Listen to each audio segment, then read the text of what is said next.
appeared before the Congressional Committee, the highest representation of the American people, under subpoena to tell what I knew of activities which I believe might lead to an attempt to set up a fascist dictatorship. The plan as outlined to me was to form an organization of veterans, to use as a bluff or as a club at least, to intimidate the government and break down our democratic institutions. The upshot of the whole thing was that I was supposed to lead an organization of 500,000 men, which would be able to take over the functions of government. I talked with an investigator for this committee who came to me with a subpoena on Sunday, November 18th. He told me they had unearthed evidence linking my name with several such veteran organizations. As it then seemed to me to be getting serious, I felt it was my duty to tell all I knew of such activities to this committee. My main interest in all this is to preserve our democratic institutions. I want to retain the right to vote, the right to speak freely, and the right to write. If we maintain these basic principles, our democracy is safe. No dictatorship can exist with suffrage, freedom of speech, and press. First, Mike Thompson begins a paper chase that takes him into the dark heart of fascism in the America of the 1930s as Document investigates the White House coup. On the 21st of November 1934, the following rather chilling article appeared in the New York Times. It concerns the discovery of a planned coup that could have altered the course of American history. Yet today, hardly anyone knows anything about it. A plot of Wall Street interests to overthrow President Roosevelt and establish a fascist dictatorship backed by a private army of 500,000 ex-soldiers and others appeared before the House of Representatives Committee on Un-American Activities, which began hearings on the charges. If these long-forgotten accounts can be relied on, I seem to be looking at an attempt to set up a fascist government in the land of the free. A coup that could have toppled one of America's most revered presidents, paved the way for a possible alliance with Italy and Germany, and thereby change the complexion of World War II. Fascism was seen as an example to be learned from, because it seemed like a quick fix. All you needed to do was get people to shape up. You could have had a handful of the wealthiest people in the United States found guilty of treason and sentenced to death.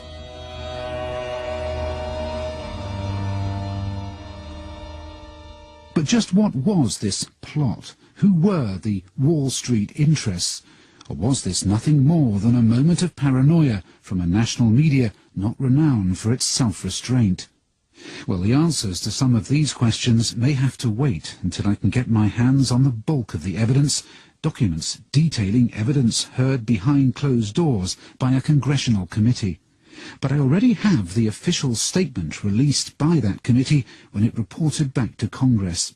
Its members clearly had no doubt that a fascist coup was in the offing. In the last few weeks of the committee's official life, it received evidence showing that certain persons had made an attempt to establish a fascist organization in this country. There is no question that these attempts were discussed, were planned, and might have been placed in execution when and if the financial backers deemed it expedient. So such a plot, backed by powerful people, was waiting in the wings. That much is very clear. But how did it come to this? Well, it all happened during one of the bleakest moments in US history. They used to tell me I was building a dream. The America of 1933 was in the teeth of the Great Depression, a time of extreme poverty, desperation, and the barren plains of the grapes of wrath. Brother, can you spare a dime? I see millions of families trying to live on income so meager that the pall of family disaster hangs over them day by day. Once I built a tower, now it's done. Brother, can you spare a dime? The Great Depression is not called the Great Depression in this country by accident. Michael Kazin is Professor of History at Georgetown University in Washington, D.C. It was the deepest and the longest economic downturn in American history. As many as 1/3 of the labor force was unemployed in the early 1930s especially. Really the core of the industrial economy was all but shut down. Say, buddy, can you spare a dime? All of this added to a sense that American society was coming apart, not just the economy. People no longer had much faith in the authorities at any level, economic or political. Yet the image of those days we've been left with is not social unrest, fascism and treasonous plots, but one of dignified suffering and resilient faith in the American dream. No one illustrated that better than President Franklin D. Roosevelt, whose New Deal reforms promised jobs, pride and fresh hope to ordinary Americans. I, Franklin Delano Roosevelt, do solemnly swear that I will faithfully execute the office of President of the United States and will, to the best of my ability, preserve, protect, and defend the Constitution of the United States. So help me God. FDR's New Deal policies brought an increase in public work programs, more help for the poor, and the removal of the dollar from the gold standard. Yet while history remembers FDR as a visionary saviour in America's hour of need, some at the time saw him in a very different light. There were major elements in the business community that hated Roosevelt, and they hated Roosevelt out of all proportion to the scale of the measures that he had actually brought in. Professor Tony Badger is Master of Clare College, Cambridge, and author of several books on Roosevelt's New Deal. These were businessmen who essentially thought that Roosevelt was putting America on the wrong road in a big way in 1933, and that it was setting the federal government up as a sort of arbiter and enforcer and intervener in the American economy in a way that they were deeply afraid of. Such powerful enemies had been made within 100 days of FDR taking office in 1933. The businessmen were also aware that out in the country there were demagogues who were making really popular, apparently radical-sounding appeals, and they were always worried that Roosevelt was unleashing these forces, would encourage these, what they thought of as crackpots, to wreak havoc. The right wing in America wasn't going to sit back and let this happen. Although its members were a curious alliance of rich and poor, North and South, they were united by one central concern. America was changing in a way they didn't like. Professor Kazin. The idea that the government would create jobs, the idea that these jobs would be given to all religious groups and all racial groups was very threatening. And so a lot of people who didn't like what Roosevelt seemed to be doing with the government didn't like it, partly because the very people who were cheering Roosevelt were people who this still majority of white Protestant Americans believed should not have any power at all in government, should be subservient. American society was fracturing along racial lines as well as political ones, and the right was sensing a new power. There were insurgencies we could call sort of proto-fascist. Groups called the Silver Legion, the Silver Shirts, the Black Legion.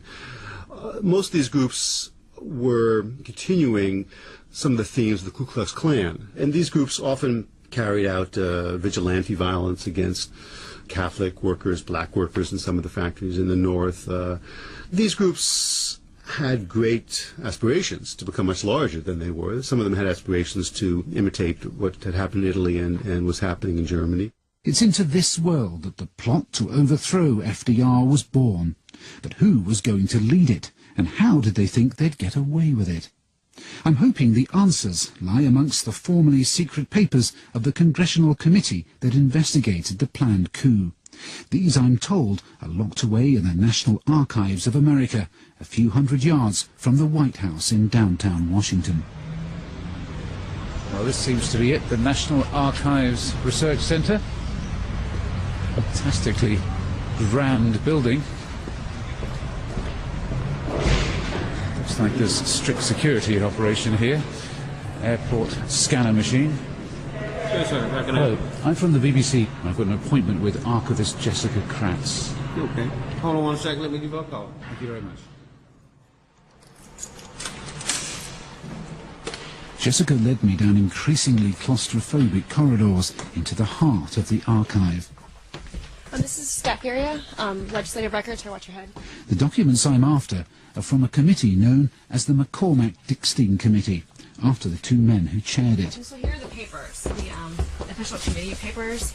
They're kind of organized by, this file code here, HR 73A-F. And Special Committee on Un-American Activities on Nazi Propaganda. It was established to investigate the activities of fascist sympathizers in the U.S. in the early years of Roosevelt's presidency. It's a very small amount. Only, 4 and a half boxes for what they did in executive session. So it doesn't look that much, and there's even less than it looks. For what the committee investigated and how much testimony they heard, yes, it's a very small amount. Despite the paucity of documents, there are some that catch my eye. Starts with some interesting disputes between the General and the committee. The Chairman, General, you are a retired Commandant of the Marine Corps. The most important testimony in these records is from a senior commander of the U.S. Marines, Major General Smedley Butler. Smedley Butler. I was in the Marine Corps 33 years and 4 months on the active list. Major General Butler came before the committee of his own free will. He had, he said, been contacted by a well-connected New York City broker called Gerald Maguire. Maguire met Butler a number of times and slowly revealed his audacious plan. He and his financial backers wanted Butler, a highly decorated war hero, hugely respected by rank-and-file soldiers, to rouse an army of World War I veterans, many of whom were angry that a bonus they'd been promised had yet to be paid. The idea was that the general would use these men to help seize the White House, just like Hitler and Mussolini had used their private armies to bully their way into power. At the time, Butler, a staunch defender of democracy, went along with the plan, but he was secretly appalled. Inside the National Archives, I was joined by writer John Buchanan, who has made a study of right-wing America in the 1930s. These super wealthy capitalists essentially wanted to pose such a threat to Roosevelt that he would basically step aside. If FDR would not cooperate and step aside, they would execute him, kill him. Smedley Butler's testimony shows the plot was at an advanced stage. Maguire said to me, I went abroad to study the part that the veterans play in the various setups of the governments that they have abroad, like France. And I found just exactly the organization we're going to have. It is an organization of 500,000 super soldiers here in America. Well, I said, I suppose you get these 500,000 men in America. What are you going to do with them? He said, did it ever occur to you that the president is overworked? We might have an assistant president. He went on to say that the position would be a Secretary of General Affairs, a sort of super secretary. He said, you know the American people will swallow that. We have got the newspapers. We will start a campaign that the president's health is failing. Everybody can tell that by looking at him, and the dumb American people will fall for it in a second. Now in his 90s, Jules Archer was a young man of 18 when General Smedley Butler gave his testimony. He remembers just how idolized the man still was by the tens of thousands of veterans who'd been under his command. He was a fantastic anti-war general. He was very popular with the soldiers and sailors. He fought for them, and he fought for their rights. That was one of the reasons he was selected for the plot, because they knew he could raise a paramilitary army of veterans who would follow him because they believed in him.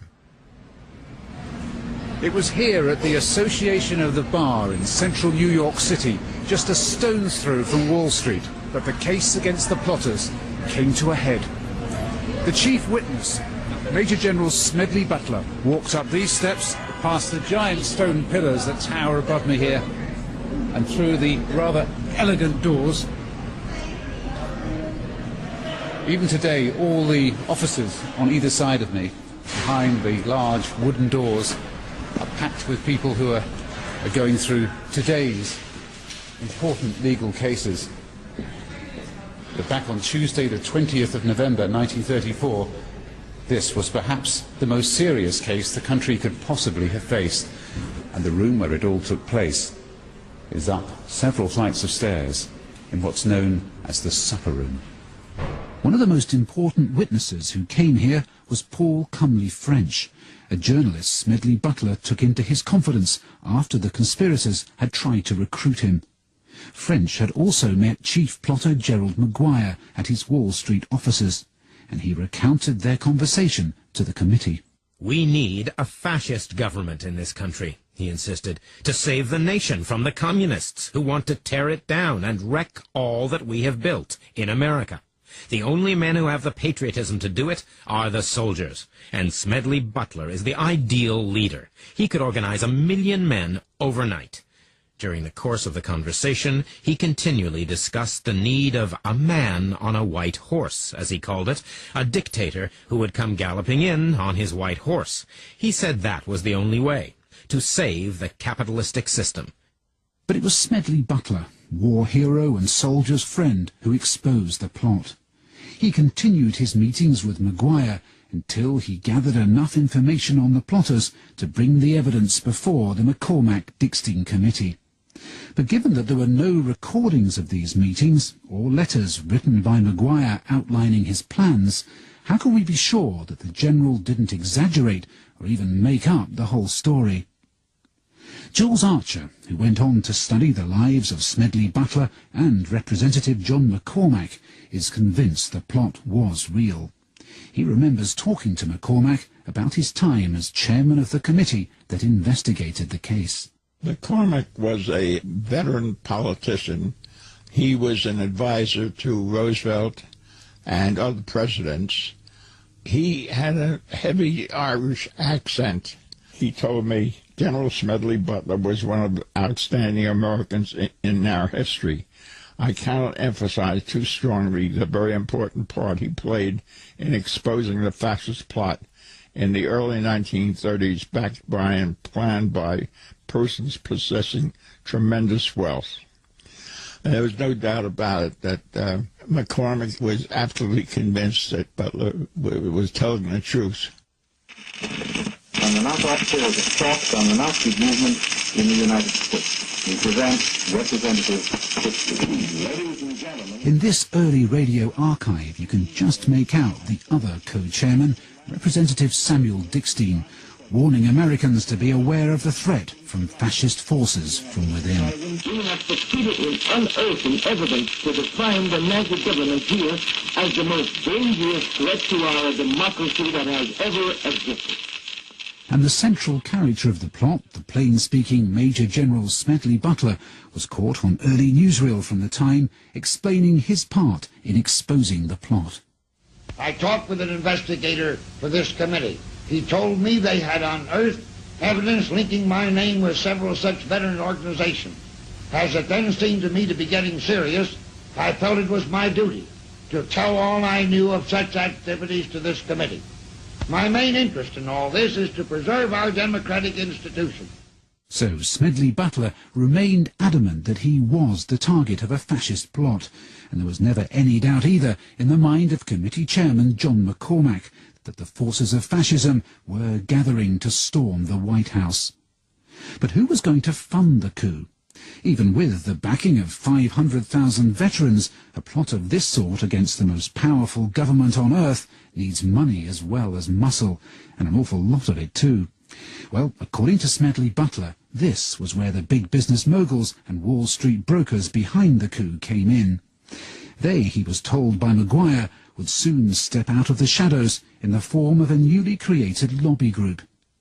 Soon after he made this promise to Butler, the American Liberty League was born. Maguire said, well, you're going to see in the next few weeks in the press this organization is going to be created that's going to front for the whole thing, and we're going to stand up for the Constitution, and we're going to stand up for our troops and so on. And lo and behold, about 2 weeks later, splashed all over the major newspapers of the time, especially in New York and Washington, the creation of the American Liberty League. To get a flavour of the ideology that motivated the Liberty League, here's one of their leading supporters, Demarest Lloyd, writing in his magazine Affairs. Popular government is a perilous extravagance in time of emergency. The present situation is more destructive than war, and much more difficult for a popular government to handle. It is quite apparent that unless confusion is to become chaos, Congress, like a long line of unfit rulers in the past, should abdicate. It's a matter of record that the membership of the American Liberty League included some of the most famous names in business. Its benefactors read like a who's who of household products that are still familiar today. General Foods, the makers of Maxwell House coffee, Birdseye and Colgate, Heinz Foods, US Steel and car manufacturer General Motors were all supporters of the League. These are individual titans of industry, and they talk to each other and they wound each other up into ever-increasing frenzy and denunciation of the man in the White House. They become quite a fevered, conspiracy-oriented group of individuals. They are the people who go on to form the American Liberty League. The treasurer of this organisation was the broker Grayson Murphy. Little research has revealed that he was none other than the boss of the man at the centre of the plot allegations, Gerald Maguire. Later in the McCormack-Dickstein report, a shipping company called Hamburg America Line was accused of providing free passage to Germany to American journalists willing to write favourable copy on Hitler's rise to power. The company is also alleged to have brought Nazi spies and pro-fascist sympathisers into America. John Buchanan has studied this later section of the report and has discovered that one of the company's managers came from a very famous family. The thing that surprised me most was to discover in the documents that this company, Hamburg America Lines, had in fact been managed on the U.S. side at the executive level by Prescott Bush as part of a web of Nazi business interests that were all seized in late 1942 under the Trading with the Enemy Act by the U.S. Congress, and Prescott Bush is the grandfather of the sitting president of the United States. Of course, at the time, it was perfectly legal to have dealings with Hitler's Germany. Prescott Bush was not called to account for this until America entered the war. Neither was it a crime to be a member of a lobby group like the Liberty League, and I found no firm evidence that the Liberty League itself was behind the plot to overthrow their country's democratically elected president. But academics like Professor Tony Badger believes that it was, at the very least, a magnet for those with such intentions. It would always surprise me if there had been a lot of very fine-tuned planning. But the sense that forces that might be unleashed by the New Deal pose such a threat that desperate measures might be needed does ring true. But yet again, the evidence is hard to find. You'd have thought that if there was any linking leading American industrialists of the day to a plot against the president, I'd be able to find it at the National Archives in Washington. Yet when John Buchanan and I leafed through the rather thin files there, we found no direct reference to any of these people. Though I'm now starting to wonder whether any such evidence has been removed or deliberately withheld from the records in the first place. General Butler seems to have harboured similar suspicions. After the investigating committee published its findings, he accused its members of deliberately editing out of his testimony the names of top business people who he'd linked to the plot. On the 17th of February 1935, just after the committee had published its findings, he had this to say on Radio WCAU. Like most committees, it has slaughtered the little and allowed the big to escape. The big shots weren't even called to testify. They were all mentioned in the testimony. Why was all mention of these names suppressed from the testimony? The co-chairman, Samuel Dickstein, admits that the papers were censored, but insisted that this was for a very good reason. The testimony given by General Butler was kept confidential until such time as the names of the persons who were mentioned could be checked upon and verified. This accounts for the fact that when the results of the hearings were made public, references were omitted. That argument would have seemed fair enough if names had later been checked and verified. Yet most of the senior figures implicated in General Smedley Butler's evidence were never asked to appear before the committee to answer the questions raised. Even though, had the allegations against them been found to be true, people like Irene DuPont and banker J.P. Morgan could have faced the death sentence for treason. The investigations mysteriously turn to vapor when it comes time to call them to testify. FDR's main interest was getting the New Deal passed. And so he struck a deal in which it was agreed that the plotters would walk free if Wall Street would back off of their opposition to the New Deal and let FDR do what he wanted. John Buchanan. With their cover blown, it seems likely that the plotters and their wealthy backers had little option but to accept such a deal and return to the business they knew best, making money. But what chance would such a coup have had anyway?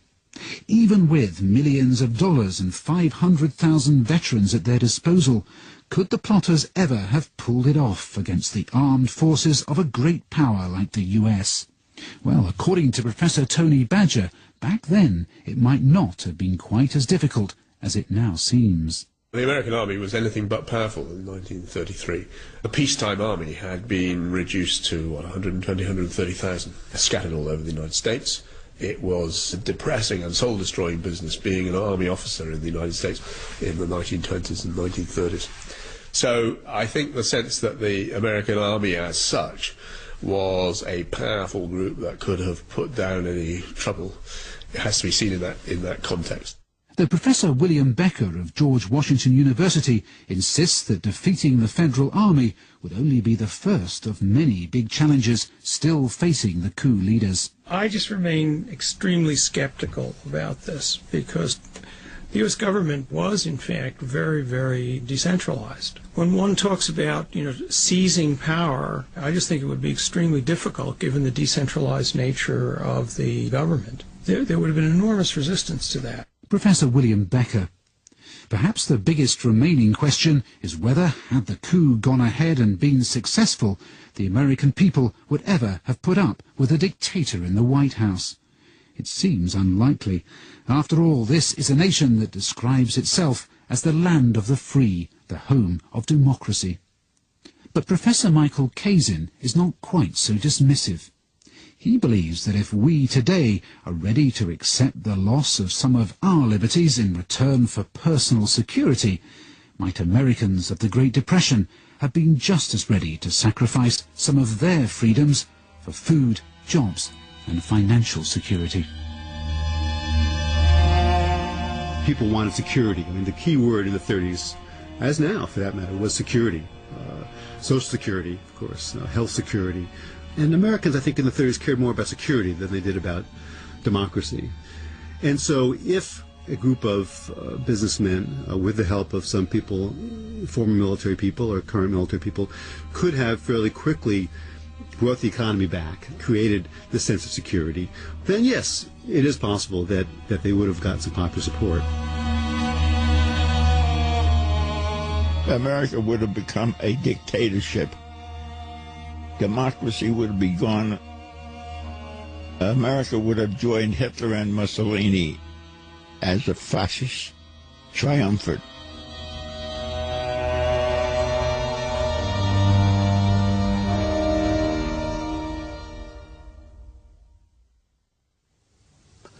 Document, The White House Coup, was presented by Mike Thompson. The readers were Peter Marinke and Kerry Shale, and the producer was Philip Sellers. If you have any stories that you would like the document team to follow up, you can get in touch via the Radio 4 website.